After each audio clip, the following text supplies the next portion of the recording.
847 hours, $187,000, one Facebook post, 170 tractors, and a 72-hour deadline delivered to a billion-dollar corporation by a farmer in Minnesota who had never sued anyone in his life and had no intention of starting. That is the whole story in a single breath. But a single breath cannot hold what it costs a man to stand in a field and watch a machine he trusted stop moving in the middle of the work it was built to do. A single breath cannot hold 11 days of silence from a company, and then an email, and then the specific kind of rage that arrives not hot but cold, the kind that settles into your chest and stays there because you know without being able to immediately prove it that what you are reading is a lie. So let me start at the beginning. Let me start where the story always starts, which is not with the machine, but with the man and with the land and with the 3 generations that built the thing Cade Halston was trying to protect when all of this began. Worthington, Minnesota, Nobles County, the southwest corner of the state where the land flattens out into the kind of open country that makes the sky seem larger than it has any right to be. Corn and soybeans stretching to every horizon, fields that drain flat in the spring and dry to a particular golden brown by September, that people from somewhere else find monotonous and people from here find clarifying. The kind of ground that tells you the truth about the season, whether you want to hear it or not. The Halston family had been farming this ground for 3 generations. Cade's grandfather had started with 240 acres and a used tractor that had more hours on it than the dealer had honestly disclosed. He had built that operation through the post-war decades the way farmers built things in those years. One field at a time, one loan at a time, one harvest at a time, keeping what worked and discarding what did not, with the patient arithmetic of someone who understands that farming is not a profession you choose for quick returns. Cade's father had expanded the operation and had run Massey Ferguson equipment for most of his working life. There was a story Cade had grown up hearing, the kind of story that farm families tell around kitchen tables until it becomes part of the fabric of how the family understands itself. The story was about a Massey Ferguson MF2775A machine his father had owned in the late 1980s. In the summer of 1989, that tractor had been caught in a field fire. The fire had damaged the exterior. The cab had taken heat. By any reasonable assessment, the machine should have been done. His father had hauled it back to the shed, made the repairs that could be made, and run it through the rest of the season. It had finished every row. That was the kind of story that built brand loyalty in agriculture, not advertising and not specification sheets and not salesmen with presentation folders. Stories like that. The machine that kept going when it should have stopped. The company whose equipment a family could count on in the worst circumstances because the worst circumstances were the ones that mattered. Cade had taken over the farm in 2014.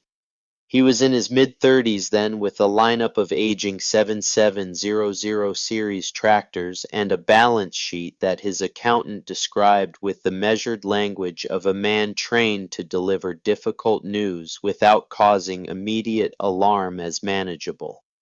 The old machines had been reliable in the way that things become reliable through long familiarity and consistent maintenance and the kind of intimate knowledge that comes from working with specific equipment for decades. You know, a machine that, well, you know what the sounds mean. You know the difference between the noise it makes when something is about to go wrong and the noise it makes when it is simply being itself on a difficult day. By 2023, the math had stopped working on the old fleet.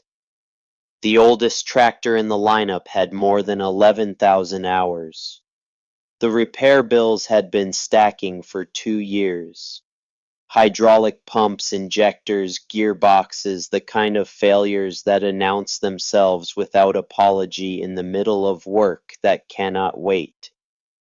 It felt, Cade told his wife Marta one evening in the kitchen, like borrowing from the next season just to stay operational in the current one. He ran the numbers 6 times. He talked to 4 different dealers. He sat in competitor cabs at farm shows and listened to salesmen explain why their machines represented the future of agriculture. And he listened with the careful skepticism of a man who has heard a lot of promises about the future while living in the present. In the end, he stayed with the brand his family had trusted. He signed the papers for a Massey Ferguson 8S265, 265 horsepower, CVT transmission, continuously variable, the infinitely variable speed technology that the salesman described as proven in Europe and optimized for the specific demands of large-scale North American row crop production. $187,000. The tractor arrived in March of 2023. Cade put it to work immediately. The spring field work, then planting, then the summer operations, then the early harvest preparation. The machine performed as advertised. The cab was quieter than anything in his aging fleet. The CVT transmission delivered precisely the kind of smooth, responsive power management that the salesman had promised. Cade serviced it on schedule, warmed it before heavy load, operated it within the parameters the manual specified. He was not a man who abused equipment. He had been running tractors since he was 12 years old, and the habits that form in those early years, the instinct to listen to a machine, to respect what it is and what it is not designed to do, those habits do not leave a person. 847 hours. That was how long it ran before the morning everything changed. The date was a Tuesday in October. Cade was on his third pass across a field outside Worthington, pulling a 12-bottom plow through heavy clay soil. The conditions were demanding the kind of deep fall tillage that puts real load on a machine, but within the normal range of what the 8S265 was built to handle. He had been at it since sunrise. The sky was the particular flat gray of a Midwest October morning, the light even and diffused, the kind of morning where you can see a long way, and there is nothing to see except the work in front of you. He felt it through the seat before he heard anything, a single violent shudder, the kind that a farmer recognizes immediately, not the minor vibrations of normal operation, not the rhythmic irregularity of rough ground, but something deeper and more final, something structural, something expensive. Cade throttled down. The engine continued running. The tractor did not move. He eased the lever forward. Nothing. Reverse. Nothing. The CVT display lit up with a sequence of error codes he had never seen before in 847 hours of operation.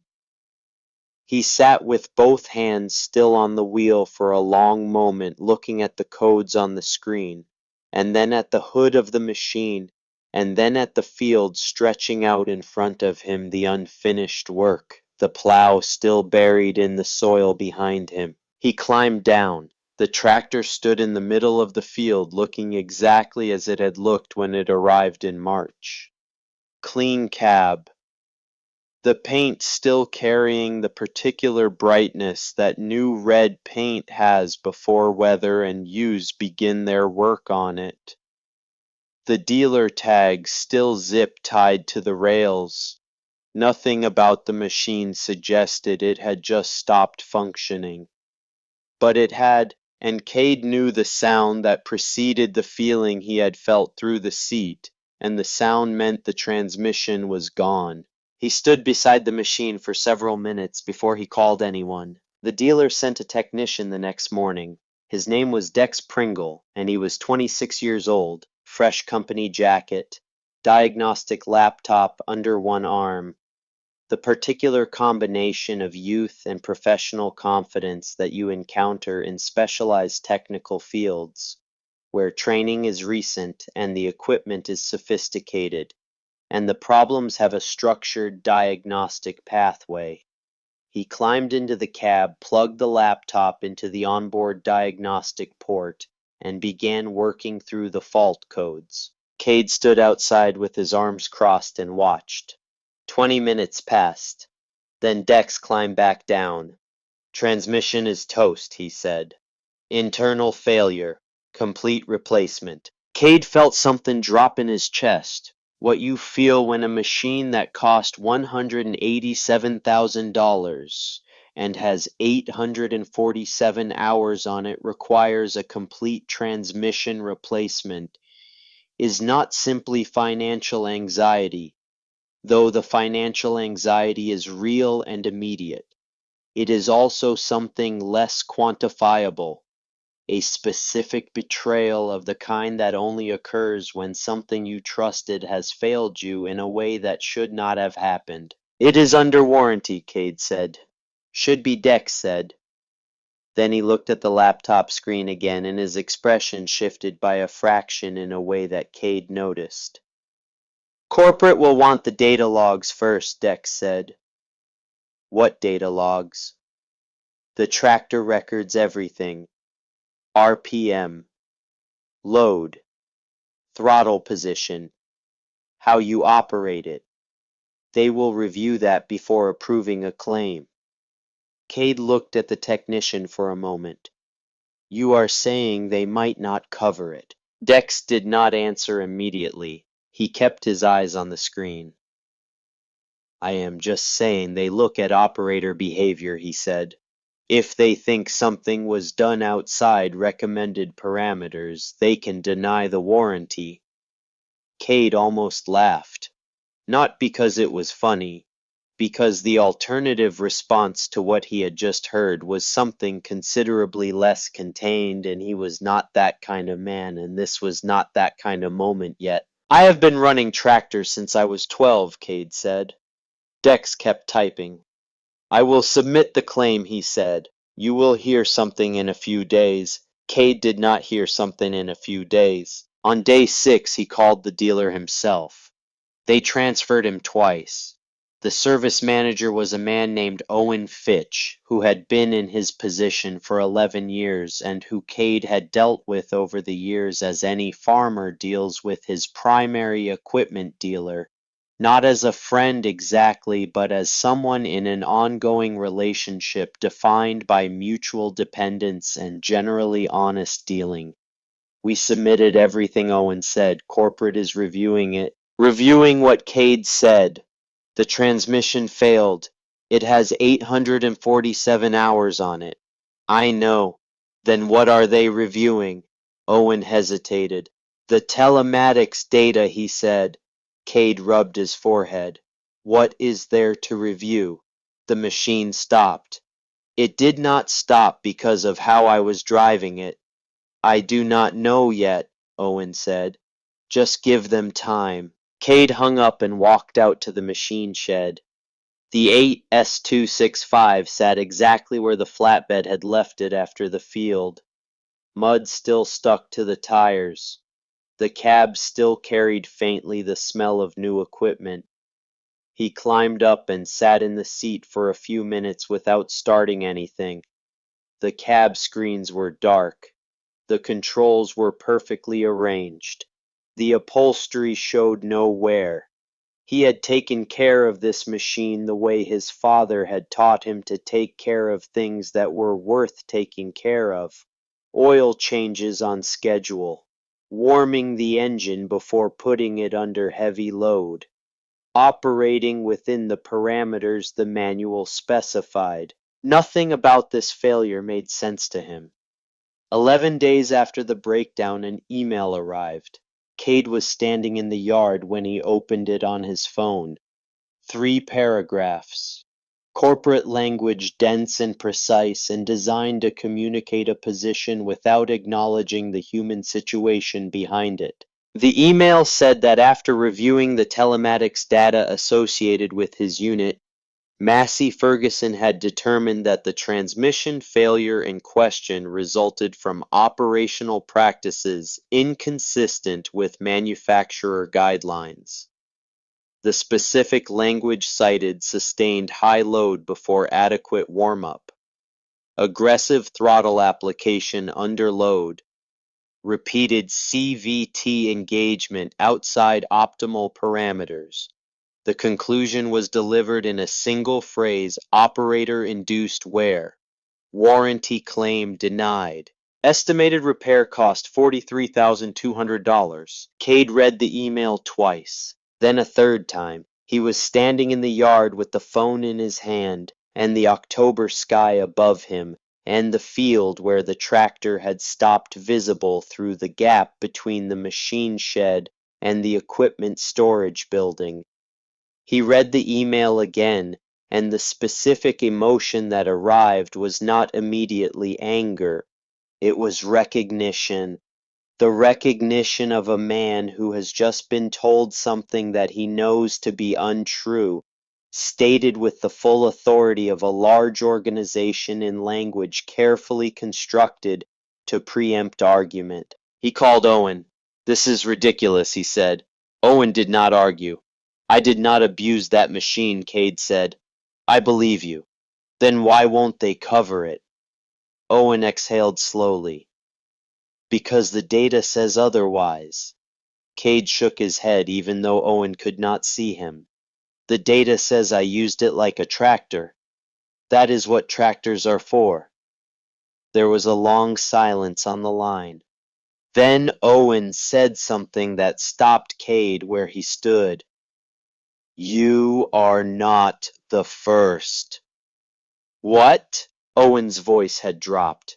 "You are not the first 8S owner with this failure. I have seen 3 in the last 18 months. Cade straightened. Same issue, same transmission, same failure point, same denial. Corporate will not acknowledge it. No. Why? Owen hesitated again. The silence lasted long enough that Cade almost said something to fill it. Because if they admit it is a manufacturing defect, Owen said they would have to recall every 8S series tractor in North America. Cade sat down in the chair inside the shed that he kept there for exactly this kind of situation, for the moments when a phone call delivered information that required sitting down to properly receive. That would cost them tens of millions, Owen added. Cade looked at the tractor across the shed. Red paint, new tires, the machine he had trusted with $187,000 of operating capital because his family had trusted the name on it for 40 years. So they blamed the operator instead. Owen did not respond, because they both knew the answer. Cade did not have $43,000 sitting idle, not without pulling from the operating capital he needed for the upcoming season. His accountant laid it out the next morning in the plain numbers that accountants are trained to provide when the situation has moved beyond soft language. Pay the repair and risk running short on seed and fertilizer for spring planting. Finance the repair and add a loan payment to an already tightening financial structure. Sell the tractor at a loss. With a blown transmission and no warranty coverage, the market would discount it severely. He was looking at losing close to $150,000 on a machine that had 847 hours on it. That night he sat at the kitchen table with Marta, the denial letter printed out and sitting between them. She read it twice before setting it down. The kitchen was quiet, the way farm kitchens are quiet. In the evenings the day's work concluded the night's concerns not yet begun. the particular stillness that has nothing to do with peace and everything to do with the moment before a decision. "What are you going to do?" she asked. He shook his head. "I do not know yet. Can you appeal it?" To who, he said. "Corporate already decided. They are the court and the jury." They sat there for a while without talking. Then Marta looked back at him. "You should tell people," she said. Cade frowned. "Tell people what?" "What they did." He leaned back in the chair. "Nobody cares." Marta looked at him with the level patience of a woman who has been paying attention to her husband for many years, and who knows the difference between his genuine conclusions and his reflexive skepticism. "Farmers will," she said. 2 days later, Cade took a photograph of the denial letter with his phone. He opened Facebook and found a regional farming group that he had been a member of for several years. About 4,800 members, mostly farmers from Minnesota, the Dakotas, Iowa, Nebraska, people who knew each other or knew the same people who worked the same kind of ground under the same kind of sky. He wrote 3 paragraphs. He did not write them dramatically. He did not perform outrage or call for action. He stated what had happened in the plain language of a man who is accustomed to describing things accurately because farming requires accuracy, and the space for exaggeration is narrow when you are working with real numbers. 9-month-old tractor, 847 hours. Transmission failed. Warranty denied. $43,200 repair estimate. If you are thinking about buying an 8S series, he wrote, you should know what you are risking. Then he went to bed. He did not know, lying in the dark that Tuesday night with the denial letter on the kitchen table and the tractor sitting useless in the shed and the spring planting season still several months away, but already beginning its advance toward him, that the 3 paragraphs he had written would be read by more people than he could count, in the time it would take him to finish his first cup of coffee the following morning. He did not know that a pattern was about to become visible, that a corporation had been counting on the silence of individual farmers to keep invisible. He did not know that a man in North Dakota named Rory Deach would read what he had posted and make a decision that would result in 170 tractors on a road in Fargo. He did not know any of that. What he knew was that he had told the truth about what happened to him, and that telling the truth had felt like the only thing available to him after everything else had been taken away by an email and a warranty denial and the particular institutional coldness of a company using a farmer's own data to deny him what the warranty he had purchased said he was owed. Now, let me tell you about what Cade Halston found when he woke up the next morning, because what he found changed his understanding of what he was dealing with and began the process that would end eventually with 170 tractors parked in silence on a road in Fargo, North Dakota, facing the regional headquarters of the company that had told him operator-induced wear. But before I tell you what he found in the morning, let me tell you something about the machine itself, about the tractor that cost $187,000 and ran for 847 hours before it stopped in the middle of a field in Nobles County, Minnesota. The Massey Ferguson 8S265 was by the standards of modern agricultural engineering a sophisticated piece of equipment. Its continuously variable transmission was derived from technology developed over several years in European markets where fuel efficiency requirements and precision farming applications had driven development in specific directions. The CVT system allowed the operator to maintain precise ground speed independent of engine speed, which offered fuel efficiency advantages and reduce soil compaction through more consistent velocity management. The system was advanced. The engineering behind it was real. The 7 years of testing the salesman had cited were not invented. The machine had been sold in volume across multiple markets and had performed well under the conditions it was designed for. What the salesman had not told Cade and what the warranty denial email had turned into an accusation was the specific vulnerability that existed in a component of the transmission that handled hydraulic control under high load conditions. A component that in certain units produced within a specific manufacturing window had been cast with an inconsistency that made it susceptible to failure under precisely the kind of sustained high-load operation that a 12-bottom plow through heavy clay soil in a Minnesota October represented. The farmer was not the problem.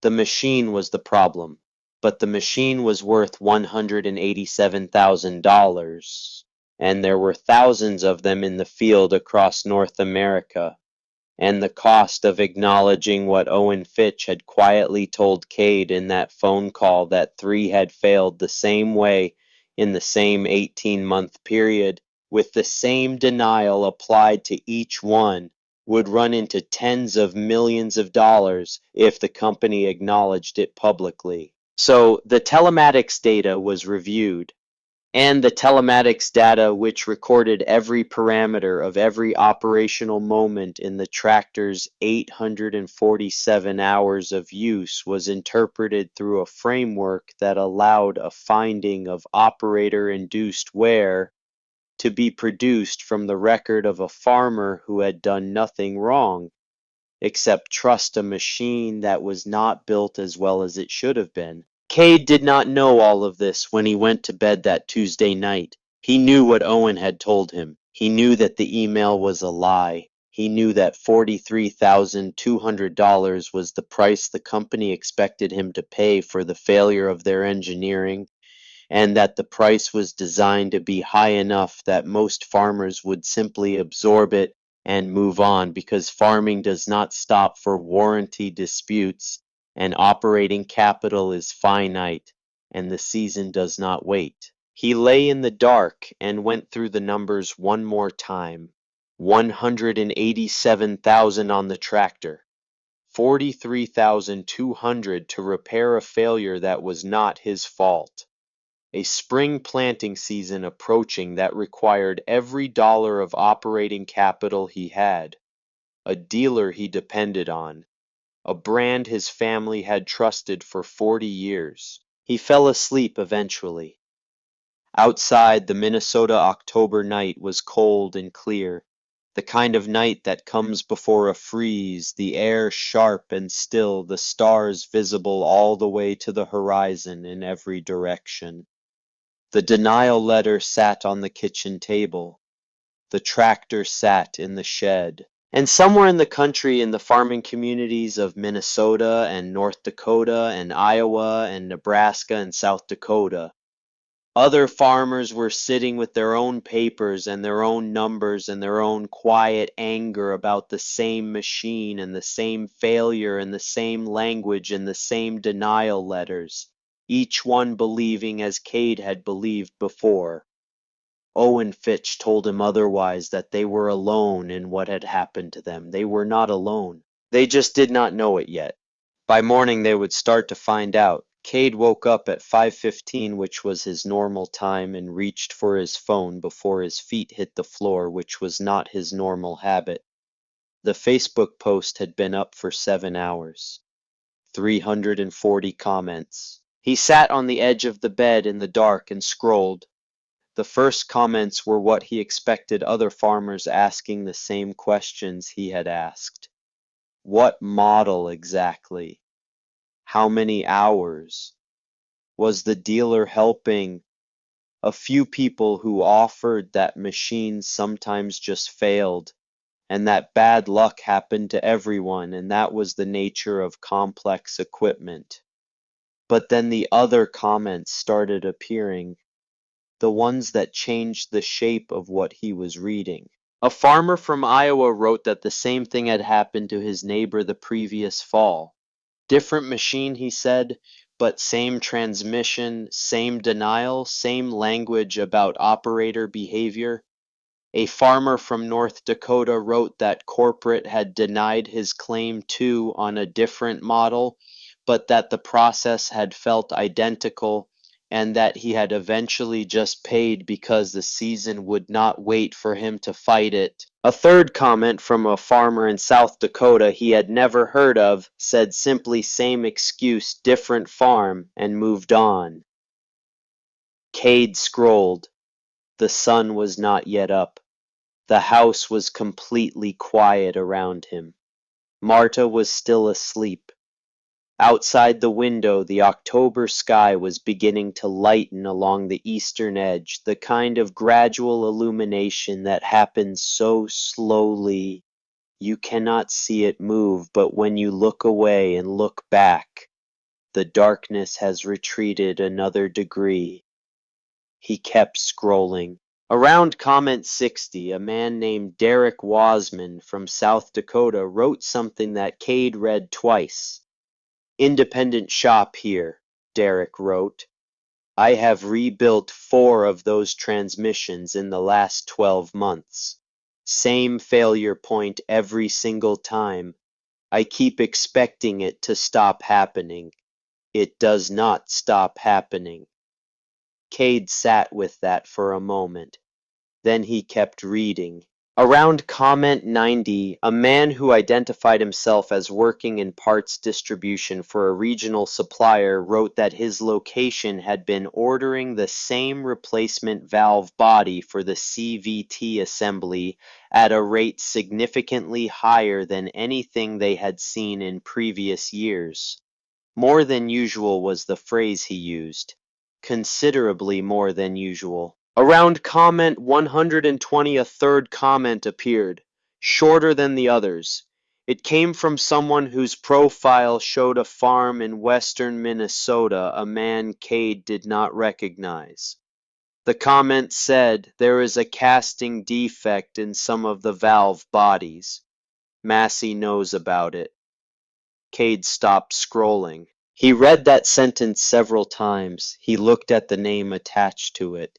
He did not know the person. The profile was real, a working farmer by the look of it, machinery photographs, field photographs, the kind of account that belongs to someone who is using the platform to stay connected to a community rather than to perform for one. He set the phone down on the bed and looked at the ceiling. If what that comment said was true, then the email in the denial letter was not simply an incorrect assessment of his specific situation. It was a prepared response to a known problem. It was language designed to place the cost of a manufacturing failure onto the individual operator so that the company could avoid acknowledging a defect that would require them to acknowledge the same defect in every machine built with the same component in the same manufacturing window. Owen had told him he was not the first. Owen had told him 3 had failed in 18 months. Owen had told him corporate would not acknowledge it. This comment was saying the same thing from the outside. Cade got up, made coffee, and sat at the kitchen table and kept reading. By the time Marta came downstairs, the thread had grown to more than 400 comments and was still moving. She poured her own coffee and sat across from him and looked at his face. How bad is it? She asked. He looked up from the screen. It is not just me, he said. She waited. A mechanic in South Dakota has rebuilt 4 of them in the last year, he said. Same failure every time. A parts distributor says they have been ordering the same component at an unusual rate. Someone is saying there is a casting defect and that corporate is aware of it. Marta wrapped both hands around her mug. So the denial letter is a lie. The denial letter is a company protecting itself from a problem it knows it has, he said. She was quiet for a moment, then she said, "What are you going to do?" Cade looked back at the screen. He had been reading the thread for almost 2 hours by that point, and the pattern that was forming in the comments was not the pattern of random mechanical failures that happened to individual machines from individual operators in individual circumstances. It was something more consistent than that.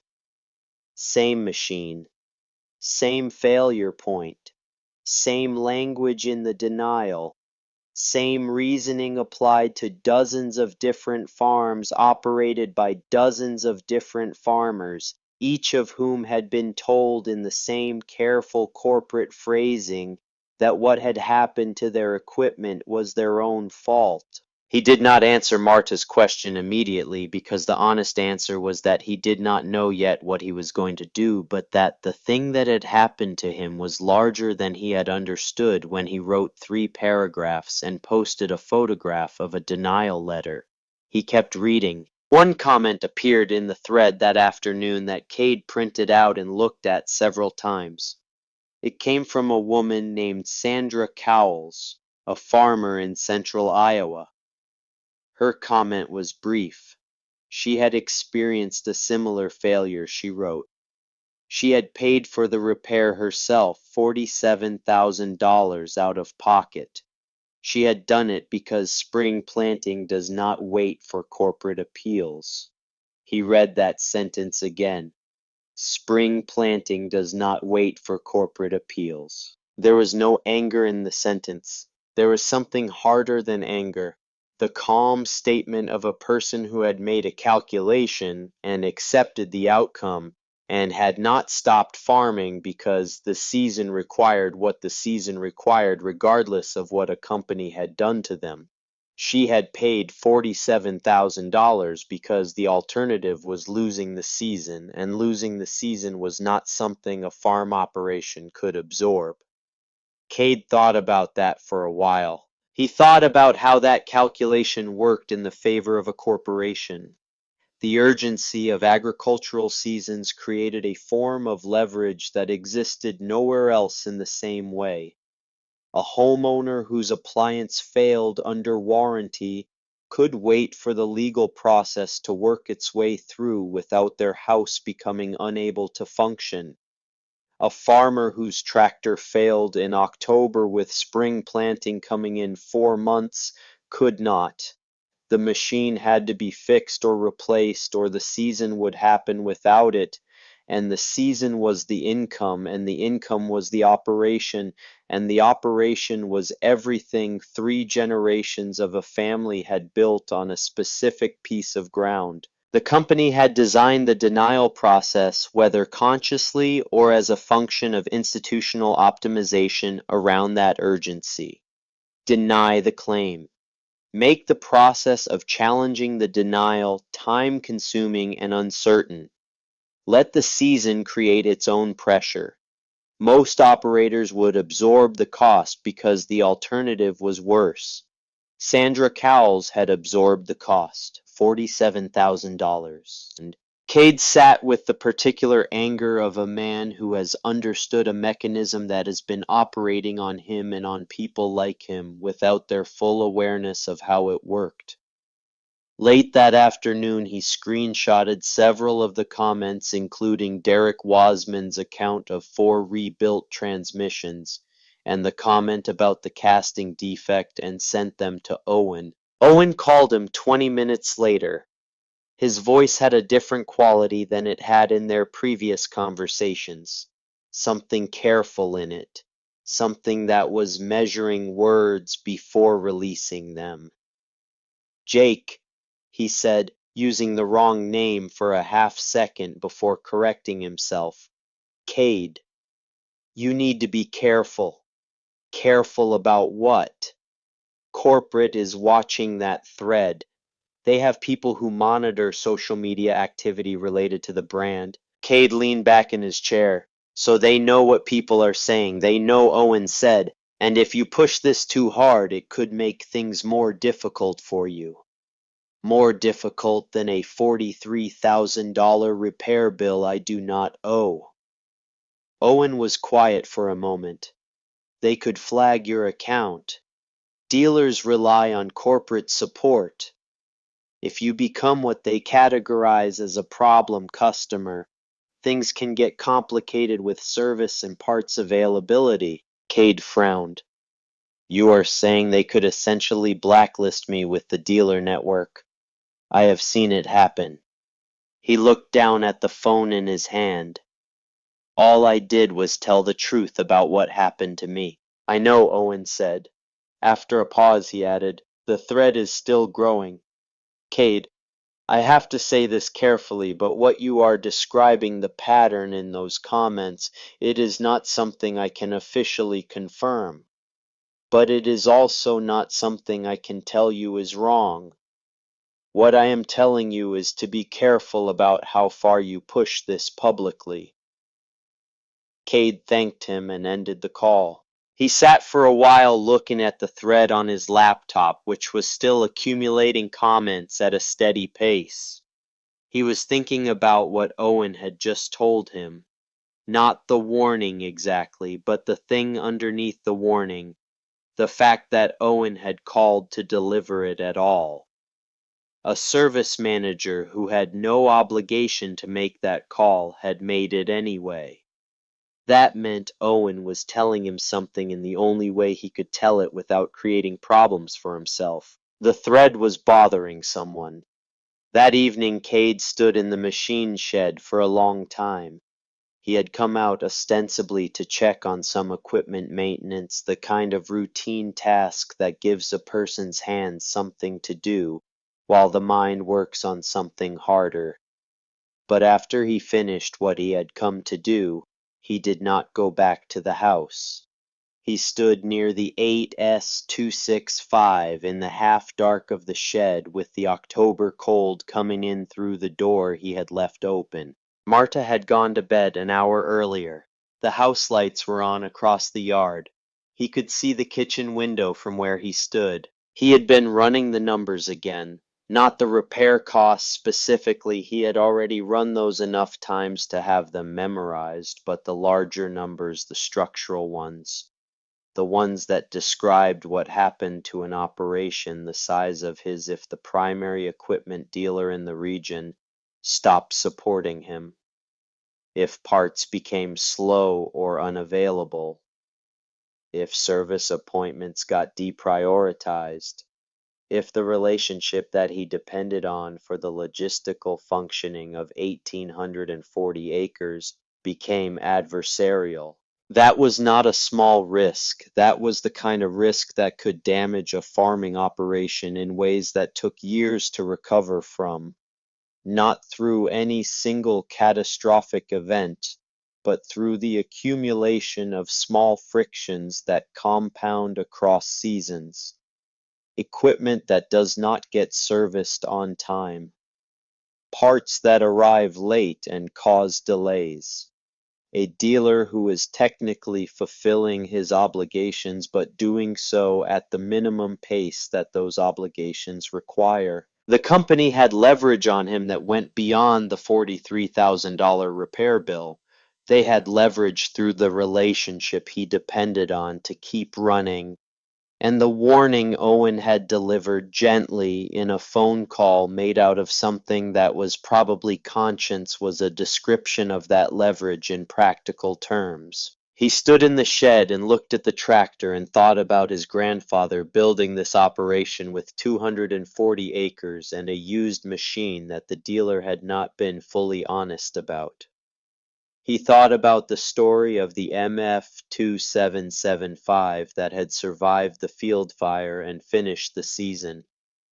He thought about the kind of relationship that story described, a machine that did not quit on you when things went wrong, a company whose equipment a family could depend on in the worst circumstances. He thought about an email that told him he had operated his tractor incorrectly supported by data from the tractor itself, and that the result of that incorrect operation was a $43,000 bill that was entirely his responsibility.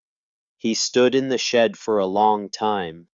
Then he went inside. He did not delete the post. 3 days later, late in the evening, a comment appeared in the thread that had been growing steadily for a week. Kate almost missed it because it was buried more than halfway down a thread that had grown to several hundred comments, and the comment itself was brief. The man who wrote it identified himself as Rory Deitch. He was a farmer from somewhere in the Dakotas. His profile indicated he had been farming for more than 30 years and that his equipment was substantial, multiple large tractors, combine equipment, the kind of operation that purchased from major dealers regularly. The comment said, "I am done talking." Cade read it and kept scrolling. Then he stopped. There was another line below it. "I am driving to their regional office in Fargo this weekend." Cade leaned closer to the screen. Rory had continued. "Anyone else tired of being blamed for their mistakes?" And under that he had posted his phone number. At first nothing happened. The thread continued. A few people liked the comment. A few others responded with mild skepticism about the feasibility of showing up at a corporate office. One person asked what they would even do when they got there. Another wondered if it would accomplish anything. But within an hour, Rory posted again. "4 farmers have already called," he wrote. 2 from North Dakota, 2 from Minnesota. Cade read that and set his phone down and looked at the wall of his kitchen. By morning, Rory had posted another update. 14 calls now, the message said, from 4 different counties. Cade looked at the phone for a long moment. Then he scrolled through the thread until he found Rory's number and typed it into his phone. Rory picked up on the second ring.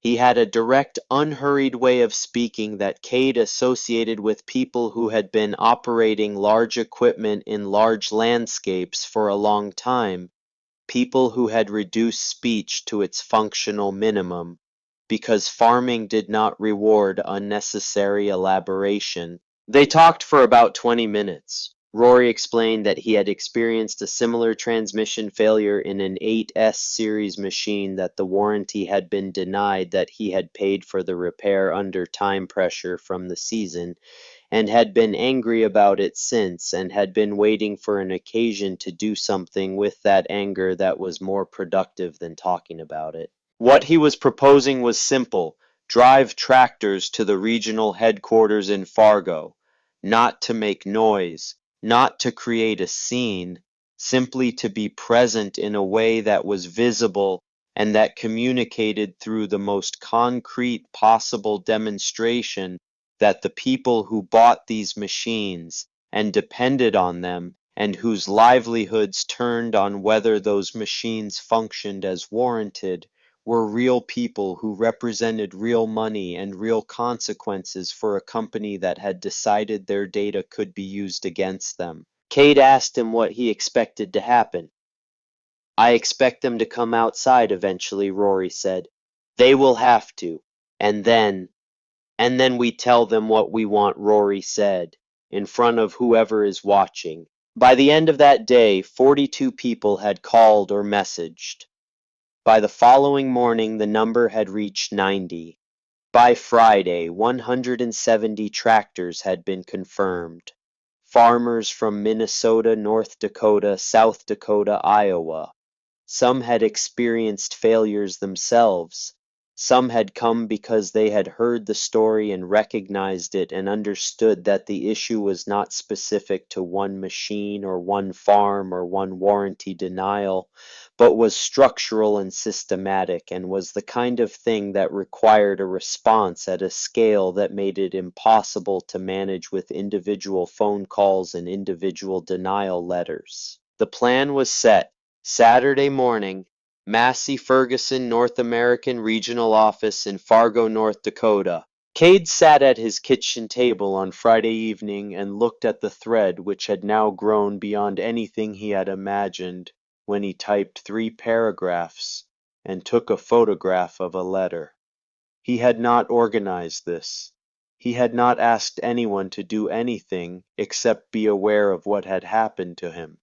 He had told the truth about a specific situation because his wife had told him farmers would care and farmers had cared, and what had started as a single post in a regional group of 4,800 people had grown into something that corporate was clearly aware of, and that was now going to produce a physical demonstration in front of a regional office building. His phone rang with the number he did not recognize.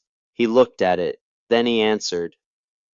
Mr. Halston, the voice said. Yes, my name is Gareth Solms. I am with Massey Ferguson Customer Relations. Cade sat down slowly. There was a brief pause on the line.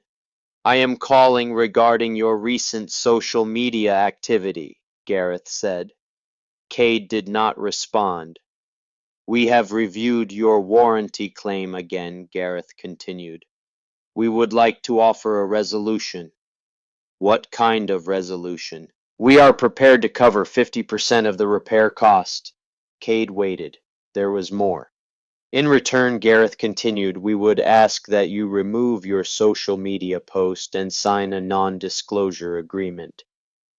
Cade felt his jaw tighten. You want me to delete the post? Yes. And to sign a confidentiality agreement preventing you from discussing the matter publicly. I am not signing anything, Cade said. The tone on the other end of the line shifted by a degree. Mr. Halston, I encourage you to think carefully about this offer. It represents a significant reduction in your out-of-pocket exposure. The offer is 50% of a repair bill I should not owe at all, Cade said. In exchange for my silence about something that is happening to other farmers. That is not a resolution. That is a transaction in your favor. The post is creating a narrative that is not fully accurate. My tractor broke, Cade said. That is accurate. Our telematics data indicates. I am not interested in your telematics data, Cade said. I know how I operated that machine. There was a pause. If you continue down this path, Gareth said, his voice now carrying a quality that was not quite cold, but was no longer warm, you may find it difficult to receive adequate support from our dealer network in the future. Cade stood up from the chair. Is that a threat? It is simply a description of how certain situations can affect customer relationships within our service infrastructure. You are threatening to cut me off from the dealer network because I told the truth on Facebook. I would not characterize it that way. I would, Cade said. I am not signing anything. I am not deleting anything. And if you want to have a real conversation about this, you know where to reach me. The line went dead. Cade stood in the kitchen with the phone in his hand. The house was quiet. Marta was in the other room. Outside, the October night was settling in, the temperature dropping, the sky clear and dark. He set the phone on the counter and walked to the window and looked out at the machine shed where the 8S265 sat with its 847 hours and its dead transmission, the machine he had bought because his family had trusted the brand for 40 years and because a salesman had told him it represented the next generation of precision farming. He stood at the window for a while. Then he walked to his laptop and opened the Facebook thread and read the most recent comments. Rory had posted an update, 163 confirmed, 7 more since this afternoon. Cade typed a brief reply, I will see you in Fargo. He closed the laptop and went to bed, but he did not sleep immediately. He lay in the dark and thought about the conversation with Gareth Solms, about the specific sentence, you may find it difficult to receive adequate support from our dealer network in the future. He thought about what that meant in practical terms for an operation of 1,840 acres that depended on a functional relationship with its equipment dealer to stay operational through the season. He thought about Owen Fitch, who had called to warn him, and about Sandra Cowles, who had paid $47,000 because spring planting does not wait for corporate appeals, and about Rory Deitch, who had decided he was done talking. He thought about his grandfather and the 240 acres and the used tractor with the undisclosed hours. He thought about the MF2775 that had survived the field fire and finished the season. He thought about the story that had built the loyalty that had led him to sign papers for a $187,000 machine that had run for 847 hours before stopping in a field in October and producing a denial letter that told him the machine had stopped because of what he had done. He thought about all of it, and eventually sleep arrived, and outside the Minnesota night continued to be cold and clear, and in the morning he would start the drive north toward Fargo, and behind him, coming from every direction across the farming country of the upper Midwest, 170 tractors were already being fueled and prepared and aimed toward the same destination.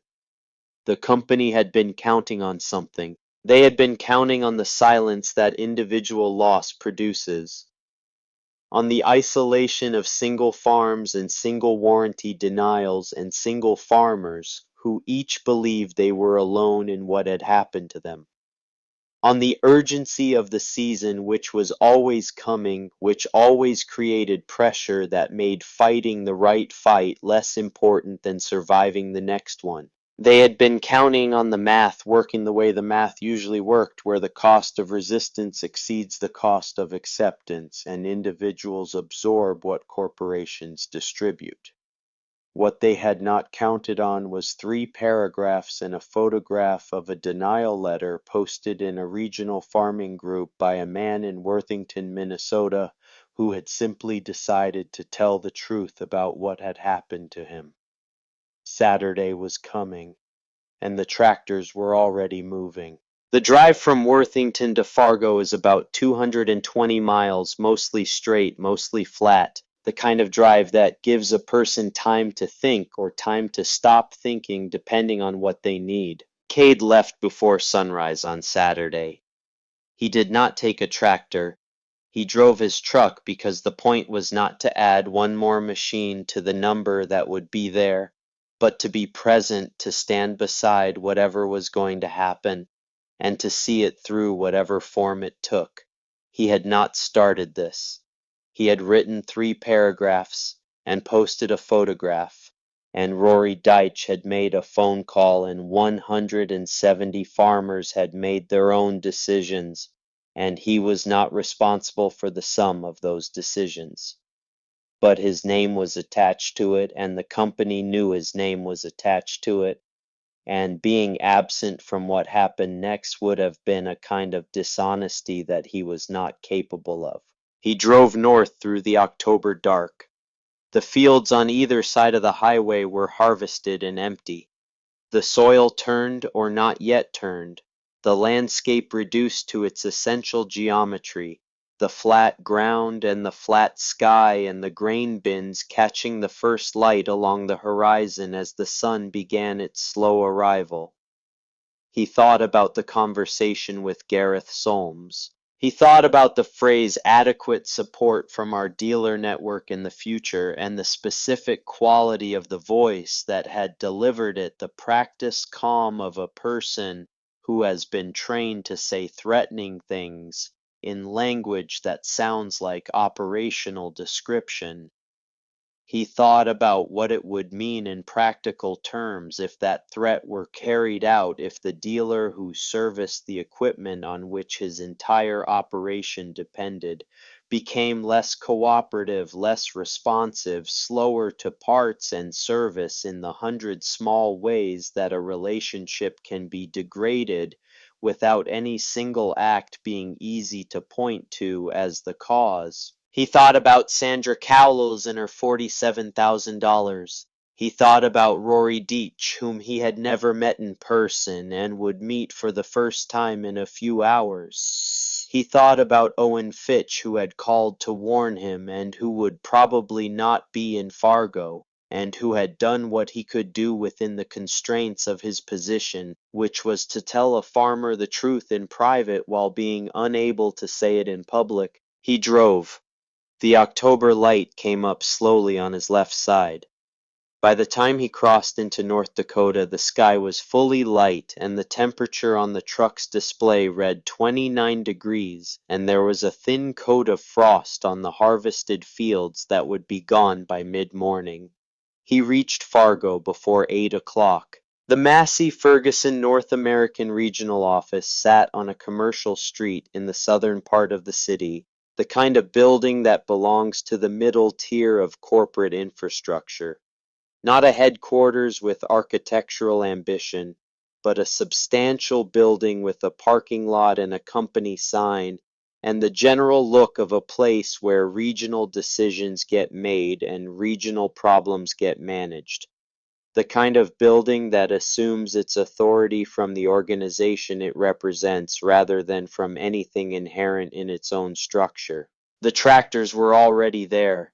Cade saw them from 2 blocks away before he turned onto the street, a line of machines extending from the building's entrance down the public road in both directions, parked on the shoulder and the adjacent lane, the row of them stretching further than he could see from that angle. He turned onto the street and drove slowly past the line. 170 tractors.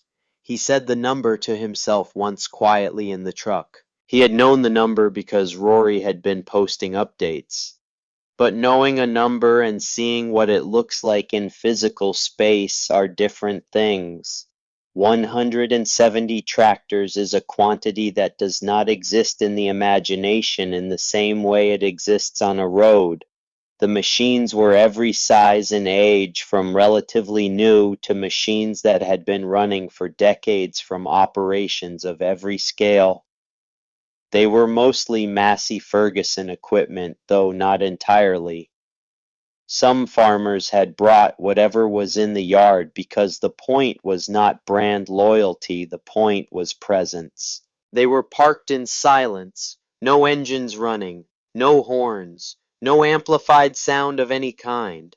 The farmers stood beside their machines or in small groups along the road, drinking coffee from thermoses, talking in the quiet way of people who have driven a long distance to be somewhere and have arrived and are now waiting with the patience that farming builds in a person, the patience of someone accustomed to waiting for things that happen on their own schedule. Cade parked his truck at the end of the line and walked forward along the row. He recognized the feeling in the air, not anger exactly, though anger was present underneath everything.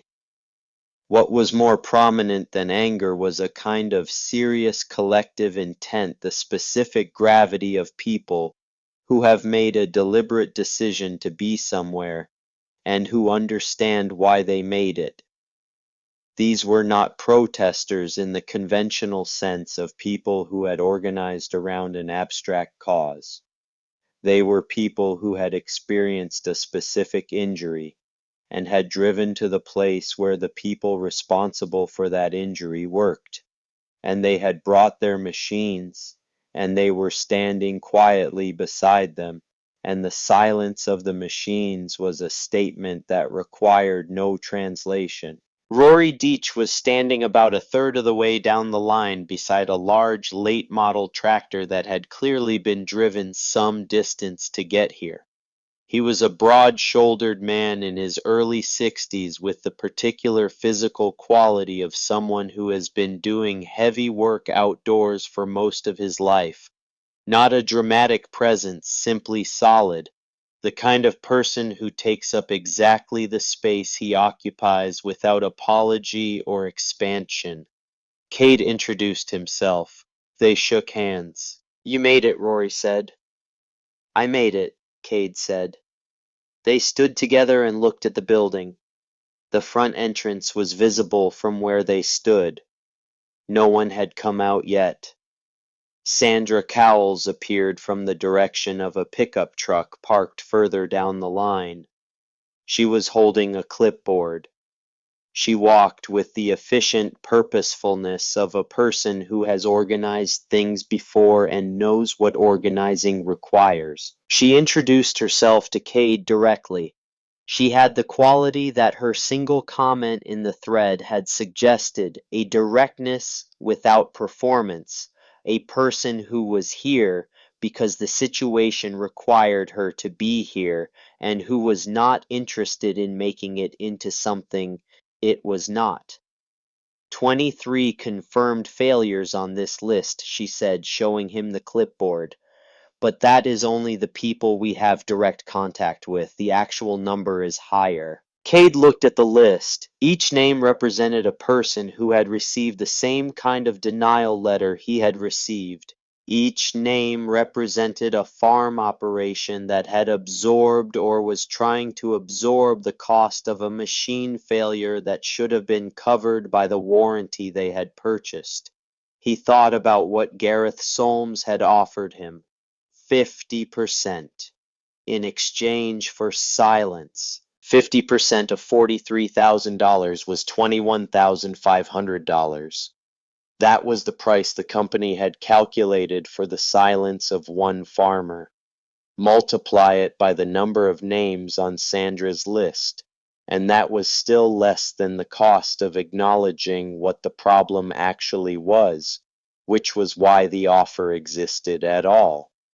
The math worked in the company's favor as long as the farmers stayed separate from each other. They were not separate from each other anymore. At 9:30, the front door of the building opened. A man in a suit came out.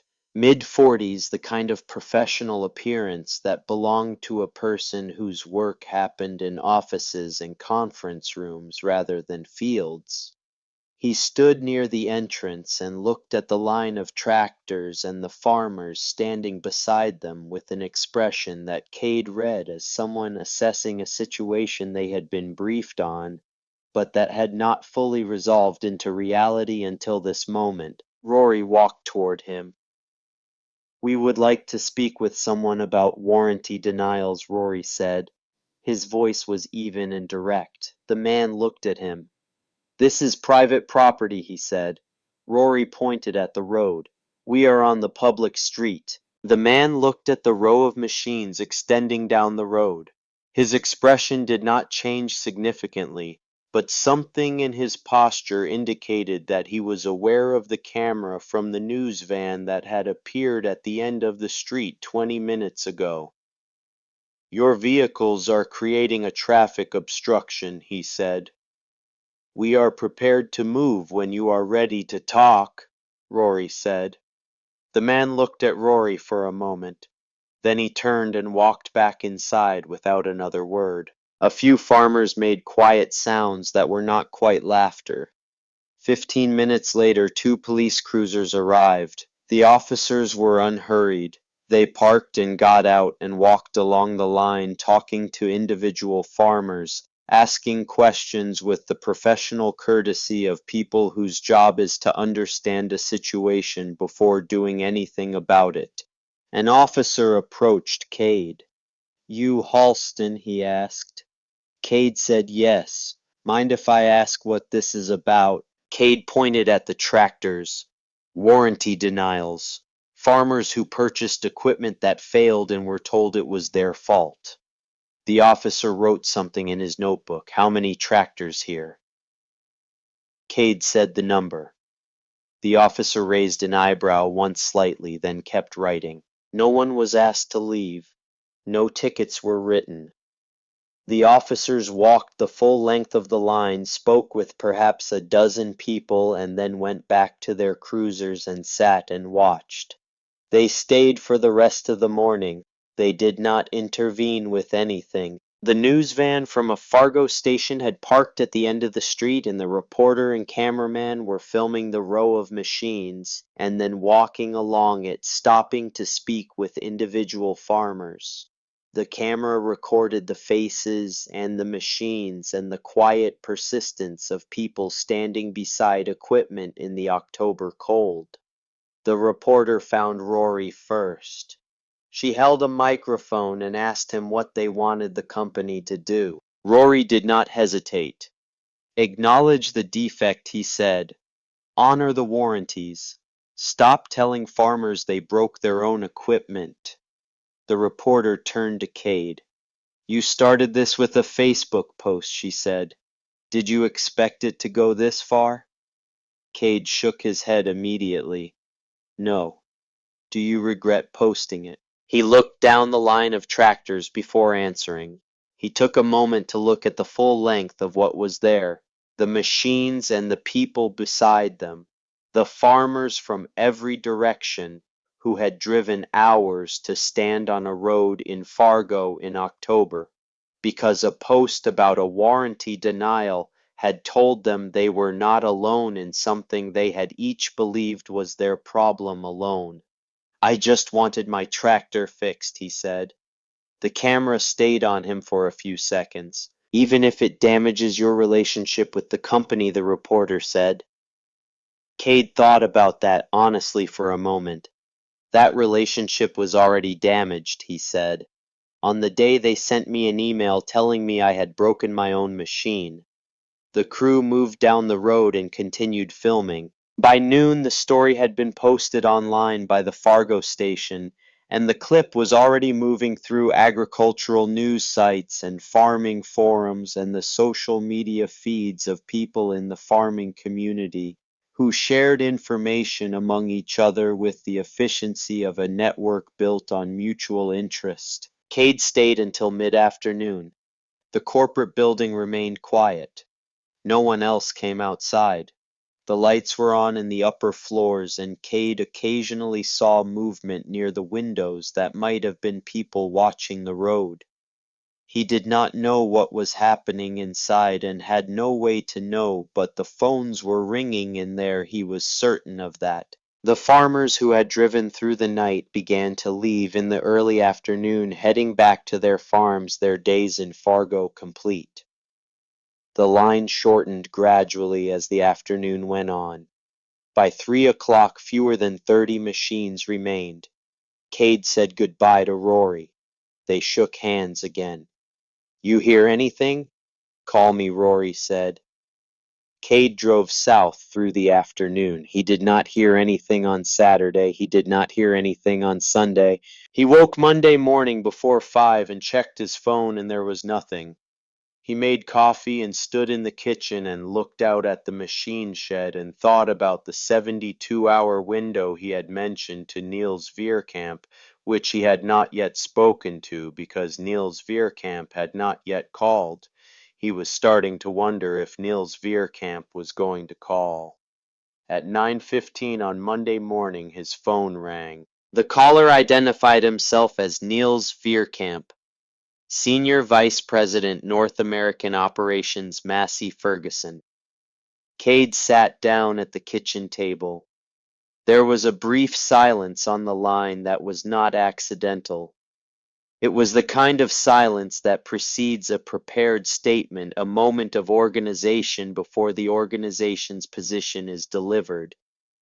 Mr. Halstein Niels said, I would like to resolve this situation. His voice was measured and calm, the voice of a person who has been in difficult conversations before and who has been trained to manage them to find the resolution that costs the least, while appearing to address the complaint. We are prepared to cover the full cost of repairing your tractor, Niels said. No NDA required. Cade waited.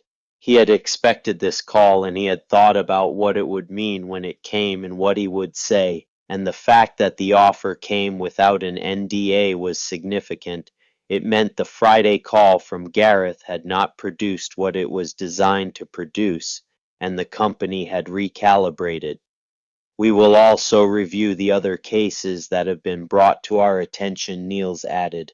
Review, Cade said. We will re-examine the telematics data associated with affected units using updated interpretive parameters. Cade leaned forward in his chair. That is not enough, he said.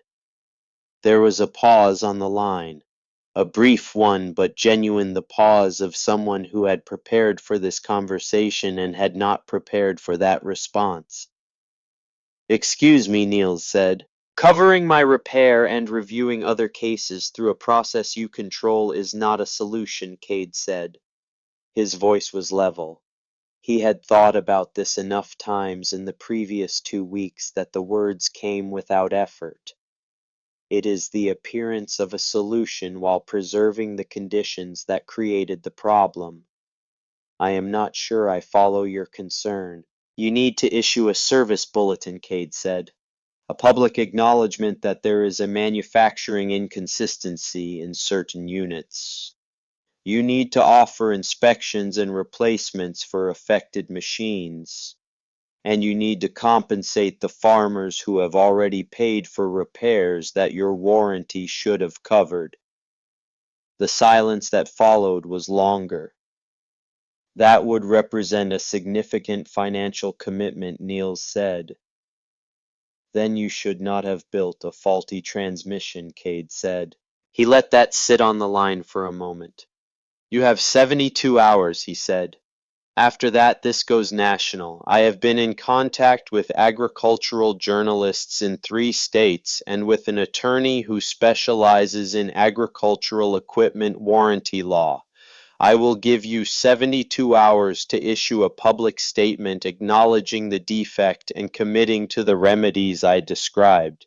If that does not happen, the next step is not a Facebook post. It is a coordinated national campaign and a class action inquiry. He could hear Niels breathing. I will bring this to the executive team, Niels said finally. 72 hours, Cade said. He ended the call. He sat at the table with both hands flat on the surface. His hands were shaking slightly. Not from fear exactly, from the specific kind of physical response that arrives after a moment of committed action when the decision that has been building is finally delivered and there is no taking it back. He had just given a deadline to a company with $1 billion in annual revenue and thousands of employees and lawyers in multiple countries and relationships with dealers and suppliers and regulators across the entire North American agricultural market. He was a farmer in Worthington, Minnesota, with 1,840 acres and a broken tractor in his shed. He sat there for a while and then he called Rory. You hear anything? Rory asked. SVP called, Cade said. Rory was quiet for a moment. What did you tell him? I gave him 72 hours, Cade said. There was a pause. Then Rory said, You got the stomach for that. Cade thought about his grandfather and the 240 acres. He thought about his father and the machine that finished the season after the fire. He thought about the email that told him he had broken his own tractor. He thought about Sandra Cowles and $47,000 and the sentence about spring planting and corporate appeals. I do not have a choice, he said. Rory laughed quietly. Yes, you do. That is why it matters that you made this one. The next 72 hours had a particular quality. Not silence exactly, but a kind of charged suspension. The period between a commitment and its consequence when the world has not yet resolved into what it is going to be. Cade went about his work. He serviced other equipment, did the fall maintenance that the season required, kept his hands busy with the things that needed doing regardless of what a corporation in a distant office was deciding. Marta asked him each evening if he had heard anything. Each evening he said not yet. The thread was still active. Farmers who had been at Fargo were posting updates. Agricultural news sites were running the story. Comments kept arriving from farmers in states he had not expected. Missouri, Kansas, Nebraska people who had heard what had happened and who had their own experiences and their own denial letters and their own sense of recognition when they read about what had happened in Worthington, Minnesota. On Tuesday afternoon, Sandra sent him a text. She had been contacted by a journalist from a major agricultural publication who was working on a piece about the warranty denial pattern. She wanted to know if Cade was willing to be interviewed. He said yes. On Tuesday evening, a dealer in Nebraska sent a message through the thread. He had 48 8S units on his lot. Since the Fargo video had spread online, he had not had a single customer willing to discuss purchasing one. He was asking corporate for guidance and getting none. On Wednesday morning, Cade was in the machine shed when his phone rang. He recognized the area code as the same one that Niels Veerkamp had called from. He answered.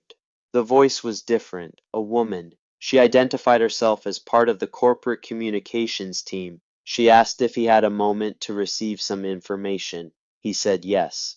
She told him that Massey Ferguson would be releasing a public statement that morning regarding the 8S series tractors. He waited. She described the contents of the statement before it was released. The company had identified what it was describing as a manufacturing inconsistency affecting certain 8S series units produced within a specific production window, March 2022 through November 2023. The company was initiating a voluntary service action for affected units. Owners would be contacted by their dealers for inspections. If the relevant component was found to exhibit the identified characteristic, it would be replaced at no cost to the owner. Owners who had already paid for repairs related to this specific failure would be eligible to submit documentation for reimbursement review. Cade listened to all of this. The statement does not use the word defect, the woman said, and it does not characterize the previous warranty denials as incorrect. He sat with that for a moment. I understand what it does not say, he said. When does it go out? This morning, she said. He thanked her and ended the call. He sat in the machine shed for several minutes. The 8S265 was still where it had been since the flatbed dropped it. Still with the mud on the tires. Still with the same clean interior it had arrived with in March. He picked up his phone and called Owen. Owen picked up on the first ring. Have you seen it? Cade asked. I just got off a call with the regional manager, Owen said. Corporate authorized your repair. Full transmission assembly factory components. No charge. I can schedule the work for Friday. Who installs it? I will do it personally, Owen said. Cade exhaled slowly. After the call ended, he sat in the truck he had parked inside the shed and looked through the windshield at the tractor. He thought about the morning in October when it had stopped. He thought about the 11 days of silence. He thought about the email, the language of it, the specific clinical authority with which it had distributed blame onto the person who had been harmed and protected the institution that had caused the harm. He thought about all of it, and what he felt was not triumph exactly. What he felt was something quieter than triumph, the specific fatigue that follows a sustained effort. And underneath the fatigue, something more durable. The knowledge that the situation had been different on the other side of this than it was when it started. The statement went out at 10 o'clock that morning. Within 2 hours, the agricultural news sites had it. The farming forums were analyzing every sentence. The comment sections were cataloging what the statement said and what it did not say. Some people argued that the language was insufficient, that calling it an inconsistency rather than a defect was a deliberate evasion, that the reimbursement review process was designed to give the company control over which claims were honored. Other people argued that a corporation of this size issuing any public acknowledgement of a production problem while a warranty crisis was in progress, was more than they had expected, and more than most such situations produced. Cade did not argue either position publicly. He read the statement carefully and acknowledged to himself that it was partial. It did not restore what the warranty had promised. It did not acknowledge that the denial process had been wrong. It did not use language that accepted responsibility in the full sense that responsibility deserved to be accepted. But it was the first time the company had said anything in public, and it committed them to a specific set of actions, and those actions, imperfect as they were, would produce results for real people on real farms. Sandra Cowles received reimbursement documentation within 2 weeks. Her $47,000 repair was covered in full after she submitted her records, and the component in her machine was confirmed to fall within the identified production window. Rory Deitch's neighbor, who had experienced a similar failure the previous spring and had been denied under the same operator error language, was approved for a full repair after a second review under the new parameters. 58 warranty claims were approved across the country over the following weeks. 31 reimbursements for farmers who had already paid for repairs. 14 cases remained under review. Not everyone won. Some machines fell outside the production window the company had identified. Some claims were submitted by farmers whose documentation was incomplete. Some people simply stopped pursuing it after weeks of back and forth because the season had moved on, and the energy required to keep fighting was energy that the farm needed for other things. 14 cases still under review when Cade stopped tracking the thread daily, but 58 approved, 31 reimbursed. He thought about the number, the way a farmer thinks about a harvest number, not in isolation but against what had been expected before the season began. Before the Facebook post, the number was 0. Before Rory made a phone call and posted his number in a thread, the number was 0. Before 170 tractors parked on a road in Fargo in the October cold, the number was 0. Now it was 58 and 31. Not perfect, not what justice in the full sense would have produced, but not 0. Owen installed the transmission on Friday. He arrived at 8 in the morning and worked through the day and had the machine running by 4 in the afternoon. He test drove it across the yard and back. The CVT functioned as it was supposed to function. The tractor moved. Cade climbed into the cab after Owen was done. He sat in the seat for a moment. The screens, the controls, the upholstery that still looked nearly new because 847 hours of careful operation did not wear a seat in any visible way. He eased the machine forward.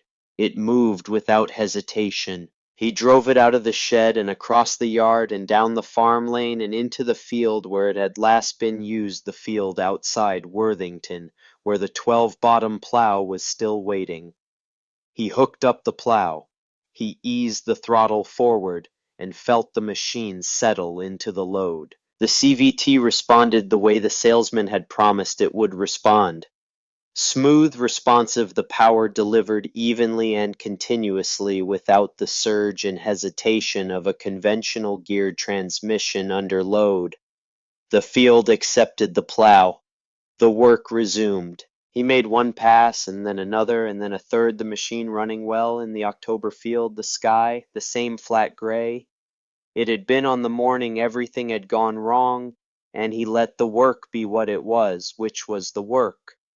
The thing that the machine existed to help with, and the thing that the farm required regardless of what corporations did with telematics data and denial letters. 6 months later, Cade attended a farm equipment auction in Redwood Falls. He was not there to buy. He went occasionally because he found the auction useful as a market signal, a practical measure of what equipment was worth in real transactions rather than in dealer estimates. A Massey Ferguson 8S305 came to the block that afternoon. Low hours, clean machine, the kind of unit that should have attracted serious bidding from operations like his. The auctioneer opened at 240,000. Nobody raised a hand. He dropped to 220. Still nothing.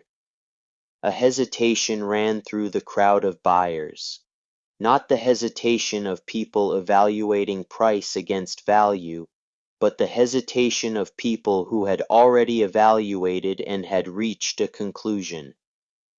Finally, at 200,000, a single hand went up.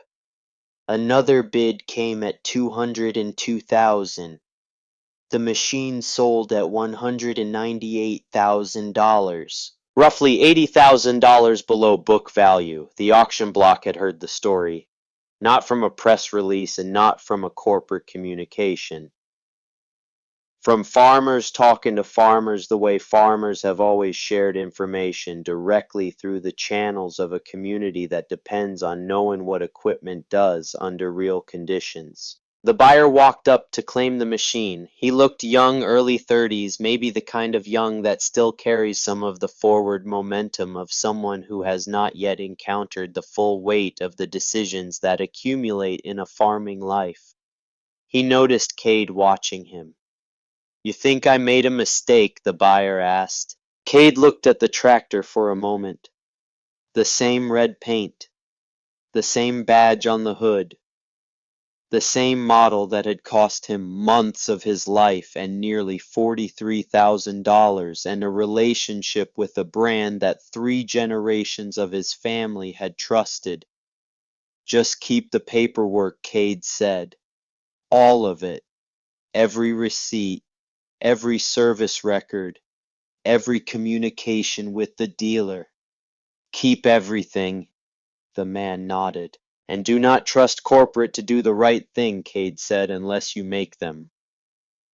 The buyer looked at him for a moment. Then he nodded again slowly and turned back toward the machine. Cade watched the tractor loaded onto a trailer and driven away. Then he walked back to his truck and headed home. The 8S265 was still running, 3,400 hours as of that afternoon and counting.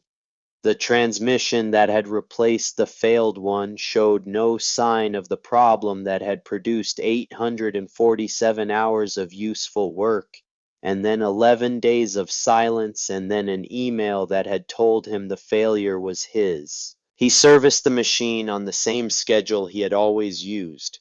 He warmed it before heavy load. He operated it within the parameters the manual specified. He was not a man who abused equipment. He had been running tractors since he was 12 years old, and the habits formed in those early years were not habits that left. He had not started out to do what had been done. He had started out to tell the truth about a specific thing that had happened to him because his wife had told him that farmers would care, and he had believed her, and she had been right. 170 tractors had shown up on a road in Fargo because farmers cared. 89 people had received some form of resolution they would not have received otherwise. A company had issued a public statement acknowledging what it had spent months denying. And the machine in the field outside Worthington, Minnesota was still running. Loyalty only works when it runs both directions. A brand name does not mean much if the company behind it will not stand behind the machine. Massey Ferguson learned that lesson in 72 hours. Cade Halston learned it in 847, and 170 farmers who parked their tractors on a road in Fargo, North Dakota on a cold October morning did not teach the company anything about engineering. What they taught the company was simpler than that, and older than that, and more important than that. When someone buys a machine they depend on for their livelihood, the warranty is not just a legal document, it is a promise. And in farming, where the season does not wait and the soil does not negotiate and the work is real in ways that corporate language is not, promises still matter. They still matter because the people who plant the fields that feed the country and fix their own equipment and build operations across generations on specific pieces of ground are not abstractions in a data set. They are the people who know what 847 hours of work looks like from the inside and who can tell the difference between the truth and a carefully worded email, and who will, when pushed far enough, drive from every direction across the farming country of the upper Midwest and park their machines in silence on a road and wait for someone to come outside and acknowledge what everyone in that building already knows. They waited. The door eventually opened. It always does.